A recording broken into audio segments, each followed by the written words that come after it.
Hi everybody, it's Jib, and today I'm taking a departure from the norm to bring you this video. 3 weeks of script writing, recording and editing went into it, and I really enjoyed making it. I hope you enjoy it too, and don't forget to subscribe or leave a bit of feedback in the comments. So, Formula 1. Regarded to be the pinnacle of open-wheel motorsport, Formula 1 has become synonymous with speed and glamour the world over, broadcasted to nearly 500 million people in more than 50 countries as of 2019. It's not altogether uncommon for Formula 1 drivers to be mentioned in the same breath as movie stars or headliner musicians, and in fact the drivers are what we're here to talk about today. Throughout Formula 1's long history, there have been incredibly successful teams of drivers. Schumacher and Ferrari spring to mind, and who can forget Ayrton Senna and McLaren? Most teammate pairings work out well, and the drivers get along. For example, Jackie Stewart and Francois Severe from 1971 to 73, or last season's McLaren duo of Lando Norris and Carlos Sainz. However, there are some occasions where teammates, whether through on-track actions or off, simply hate each other, making for some exciting racing and interesting off-track drama. Here are 4 of Formula 1's most toxic teammates. Elia De Angelis and Ayrton Senna. In 1985, Lotus was regarded as a solid team. A competitive season in 1984 saw Lotus claim third in the Constructors' Championship standings, with hot championship prospect Elia De Angelis scoring 34 points. This has included 4 podium finishes to clinch third in the drivers' standings. However, that all changed in 1985 with up-and-coming rookie driver Ayrton Senna's transfer from Tolman Motorsport, where he had scored a podium finish in a hectic, rain-soaked Monaco Grand Prix the year before. Right from the outset, Senna's political influence sowed discord in Lotus. He persuaded Lotus to switch highly rated engineer Nigel Stepney and several top mechanics to his car, and the charismatic De Angelis was shocked at what seemed to be a blatant betrayal from his long-time employers. Things did not improve as the season progressed. At the second round of the 1985 season in Portugal, Senna took pole position and won the race by over a minute in the torrential conditions, lapping every single driver up to and including third place Patrick Tambay. De Angelis would score his first win of the season at the next round in Imola, after Alain Prost was disqualified from victory from running an underweight car. Senna ran out of fuel in the notoriously draining Imola race despite qualifying on pole. However, his next pole position, at round 4 in Monaco, was more controversial. De Angelis, Niki Lauda and Michael Alboreto were infuriated by Senna's decision to run extra laps in qualifying, slowing other drivers down and allegedly preventing all 3 from obtaining better results. This was repeated again at the Canadian Grand Prix in the very next round, where Senna used the racing line on his cooldown laps, forcing other drivers to move off the line and lose time. Senna's retirement in Detroit and De Angelis' measly 5th closed out a poor round at the infamously car-breaking street circuit, with the exact same result occurring at the French Grand Prix. A poor result in the British Grand Prix meant no points were scored for the Lotuses. De Angelis remained unclassified for the race, and Senna dropped from 2nd to 10th with mechanical failure. Senna went on to take podiums in the Dutch and Italian Grand Prix later in the season, before taking his second victory in Belgium. This was compared to De Angelis' issue-ridden latter half of the season, where he never finished higher than 5th. Senna's preferential treatment during the 1985 season, in contrast to De Angelis' long-standing and successful position within the team, was a major factor in the souring of the teammates' relations, with De Angelis leaving Lotus after 6 years of racing for them to join British-Australian constructor Brabham for the 1986 season.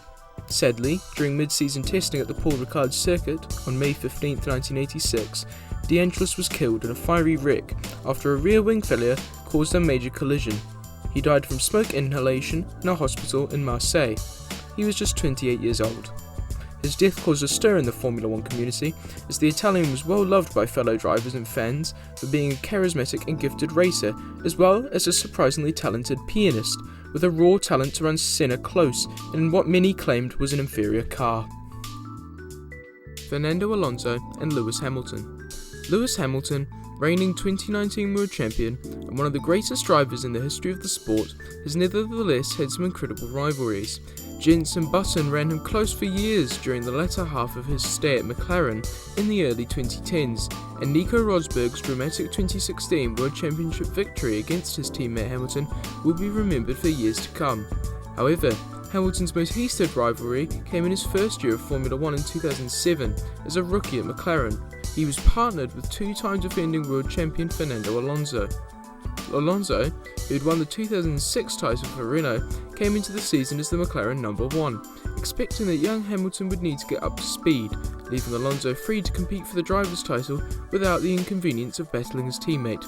He was to be proven wrong, as Hamilton's brutal race technique and brilliant pace proved to be a thorn in his more experienced teammate's side.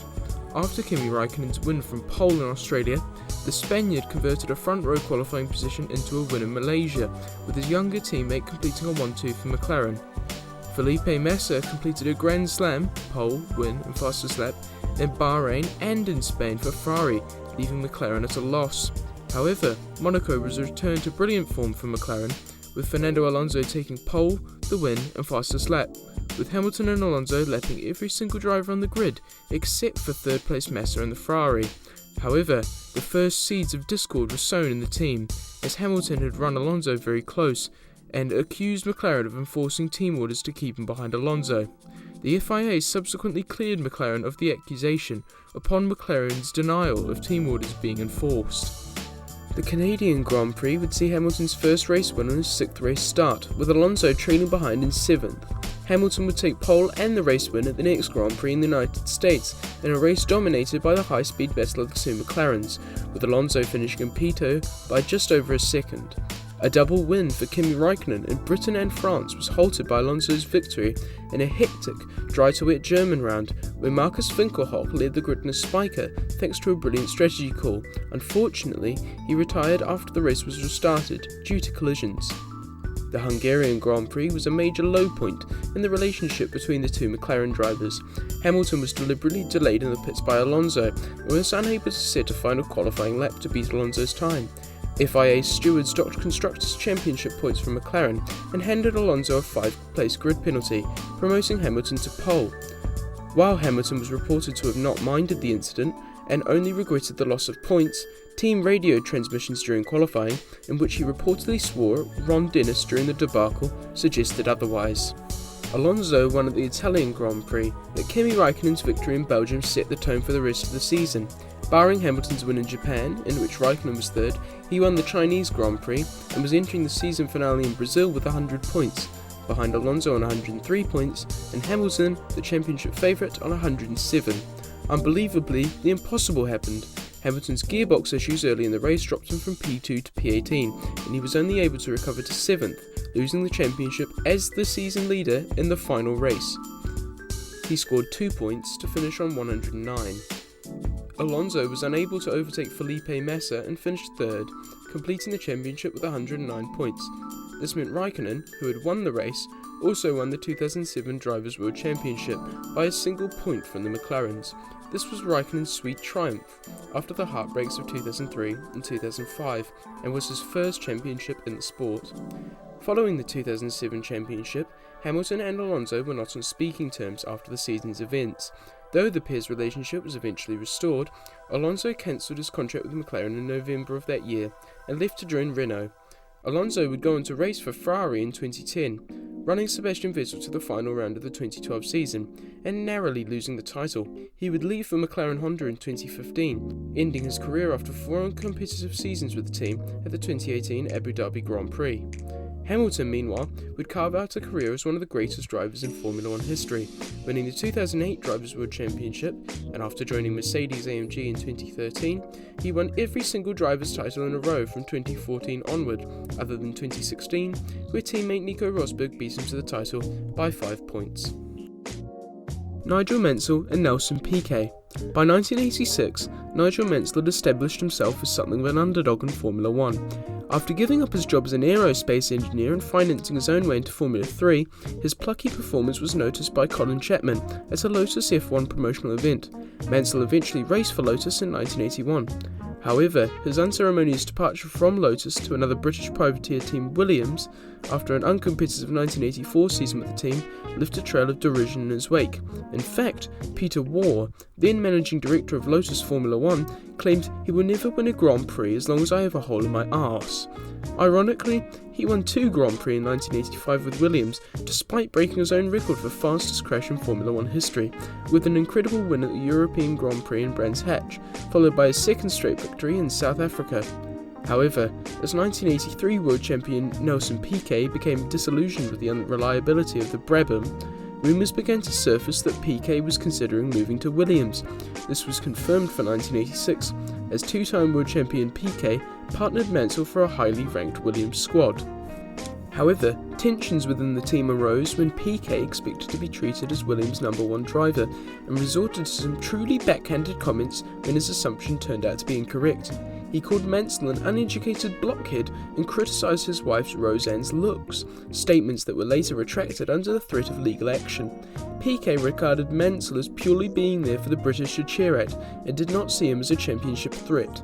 After all, this was his 5th year in Formula 1, and Mansell, despite having cars that could have contended for the title several times in his career, had never won a world championship. The Brazilian, however, had greatly underestimated Mansell. The Briton would take fast to slap and an incredibly narrow second place in Jerez, where he finished behind Ayrton Senna by 0.014 seconds, one of the closest margins in Formula 1 history, before winning both the Belgian and Canadian Grand Prix on the trot. After a win for up-and-coming Lotus driver Ayrton Senna in Detroit, 2 more back-to-back wins for Mansell in Britain and France put him into the championship lead. This instigated a furious rivalry, where the more consistent and calculated Piquet won both the German and Hungarian Grand Prix, whereas the more impulsive and instinctive Mansell began to drop off form, with 2 third places in Germany and Hungary and a disappointing retirement in Austria. A second place in the Italian Grand Prix and an impressively dominant win in Estoril halted a run of slightly poorer results and uninspired drives for Mansell. The Mexican Grand Prix was a tense result for Williams, as Austrian Gerhard Berger won, with championship rival Alain Prost second and Ayrton Senna third. The 2 Williams had finished 4th and 5th. A suspension issue had dropped Piquet from the lead, where he managed to defend 4th from a much faster Mansell until the checkered flag. Going into the final round in Australia, Mansell led the championship by 6 points from Alain Prost and 7 ahead of Piquet. The 1986 season ender in Adelaide was to be one of the most dramatic races in Formula 1 history. British underdog Mansell had a seemingly unassailable lead at the top of the standings, with defending world champion Prost and double world champion Piquet within reach. Williams had been the dominant team all season, but Prost had consistently collected points all year while the 2 Williams fought one another. Mansell was on pole ahead of Piquet and Ayrton Senna. On lap 23, Piquet's title hopes were seemingly dashed when he spun the car. However, he managed to fight back up the field, passing Mansell for second on lap 44. Prost had recovered from a puncture earlier in the race to catch the battling Williams, so that by lap 63, all 3 championship contenders were running together. Keke Rosberg in the lead crashed out thanks to a rear tyre failure, and the battle for the race lead was now also the battle for the championship. Mansell was leading, on course for his first world title until lap 65, where his left rear tyre exploded at 180 miles an hour in a heartbreaking defeat for the hard-charging Briton. Piquet pitted, and while he managed to close the gap from 15 seconds to 4 seconds, Prost ended up winning the race and the championship, defending his earlier title. Piquet reportedly told a journalist that Williams hadn't honoured his contract and had allowed Mansell to win more races, a fact that he blamed for Prost's narrow world championship victory. Piquet won his 3rd and final title next season in 1987 and retired in 1991 to manage his son's motorsport career, whereas Mansell left and rejoined Williams before his incredibly satisfying world championship victory in 1992. He retired at the top of his game to race for Newman Haas in the American Kart Series.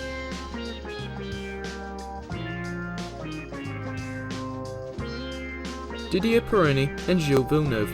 The rivalry between Didier Pironi and Gilles Villeneuve started out amicably, to the surprise of many.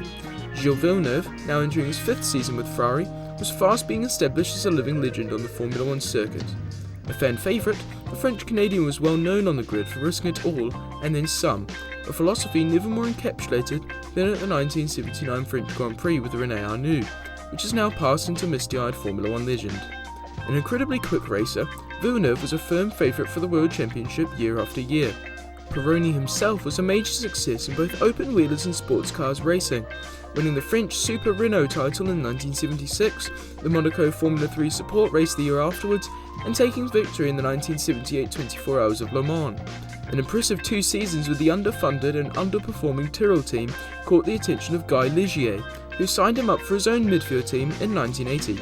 Pironi hugely impressed at Ligier with 4 podiums and a win, leading Enzo Ferrari to personally sign him for 1981 alongside Villeneuve. In 1981, Villeneuve placed 7th in the championship in the poorly performing Ferrari 126C, winning 2 races, with Pironi 13th with 9 points. Both drivers got on famously well, with Pironi acclimatising to life at Ferrari and enjoying an equal relationship with Villeneuve. The beginning of the 1982 season was embedded in political wrangling. The South African Grand Prix was dominated by the Lauda-led drivers' strike over the new super licence rules, while in Brazil and Long Beach there seemed to be a never-ending squabble by teams over technical regulations. For Ferrari, the season started off incredibly poorly. Pironi only scored a single point with 6th in Brazil, while Villeneuve was disqualified from his podium in Long Beach. However, the FISA-FOCA war tipped the balance in Ferrari's favour. The Brabham, Williams, Lotus and McLaren teams boycotted the San Marino Grand Prix, leaving the Renaults as the only true competition. During the race, Alain Prost's Renault retired with engine failure on lap 6, handing his teammate René Arnoux the lead. The 3 francophone drivers battled it out in the incredible fight for the lead. However, on lap 44, to the crowd's delight, Arnoux also retired. Ferrari were now home and away, holding Villeneuve in the lead with Pironi behind to earn an easy 1-2. Except, it wasn't that easy. Villeneuve had understood the team orders as slow down, to hold station in front of Pironi. Pironi, however, had interpreted it as be careful, meaning that when he executed a perfectly clean overtake at Tosa Hairpin to win his first Formula 1 race, Villeneuve was absolutely incensed. He believed Pironi had disobeyed team orders with his overtake, saying, "I've declared war. I'll do my own thing in the future." He also vowed never to speak to Pironi again, which would tragically come true at Zolder just 2 weeks later. In the closing 10 minutes of qualifying at Zolder, Pironi was on pole by 0.1 seconds from Villeneuve. Striving for top slot on the grid, Villeneuve swooped upon Jochen Maas's slow-moving march at the Terlemmen-Bocht corner. Maas moved to the right to give the Ferrari driver passing room, but Villeneuve went the same way as the German. The 2 cars touched wheels, launching the Ferrari into the air. Villeneuve's car was launched into the air at approximately 140 miles per hour, staying airborne for over 100 metres before nose-diving into the ground and hitting the catch fence at the side of the track, disintegrating as it cartwheeled across the edge of the circuit. Villeneuve was ejected from his car with such force that his helmet was pulled from his head. Still strapped into his seat, he was thrown into the catch fence, 50 metres further from the wreckage. When John Watson and Derek Warwick stopped to try and rescue Villeneuve from the fence, his face was blue. He'd suffered a fatal fracture to the neck. He was rushed to hospital on life support so his wife could say goodbye, and was pronounced dead at 9:12 p.m. Central European Time. Had he really been so desperate to catch Pironi for his betrayal in San Marino, or was it just Villeneuve himself, pushing until the very last?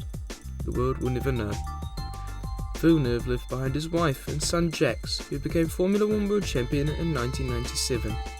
Pironi, meanwhile, became more detached from the Ferrari team, seemingly blaming himself for Villeneuve's death, and becoming more focused on the championship he was now obsessed with winning.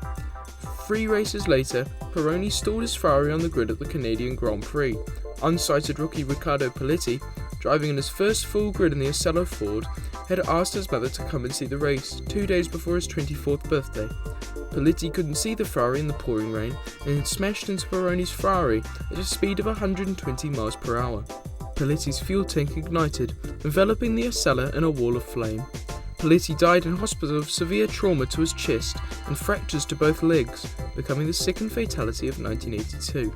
In qualifying for the German Grand Prix, Pironi was on a quick lap when his Ferrari hit the back of Alain Prost's slow-moving Renault at high speed, vaulting over the top of it before landing tail first and cartwheeling to a stop in an accident eerily similar to Gilles Villeneuve's fatal accident earlier in the season. His legs were seriously damaged as a result of the accident, and Pironi never raced in Formula 1 again. He died while racing a powerboat near the Isle of Wight in 1986. His wife Catherine gave birth to twins shortly after his death, which she named Didier and Gilles in their memory. In 2014, Gilles Pironi became a race engineer for Mercedes-AMG Petronas. Thank you guys so much for watching this video. It took me 5 weeks to make, and I know I said 3 weeks in the intro, but some personal issues and things led to that being recorded almost 2 weeks ago now. So yeah, this video has been an absolute joy to make. Researching all these teammates and drivers was absolutely an incredible experience, and I'll definitely be doing another Formula 1 storytime video again. I can't express in words how much I have enjoyed this video, and I can only hope that you enjoyed it half as much as I did. Thank you all so much for watching. I'm Jib. Good night.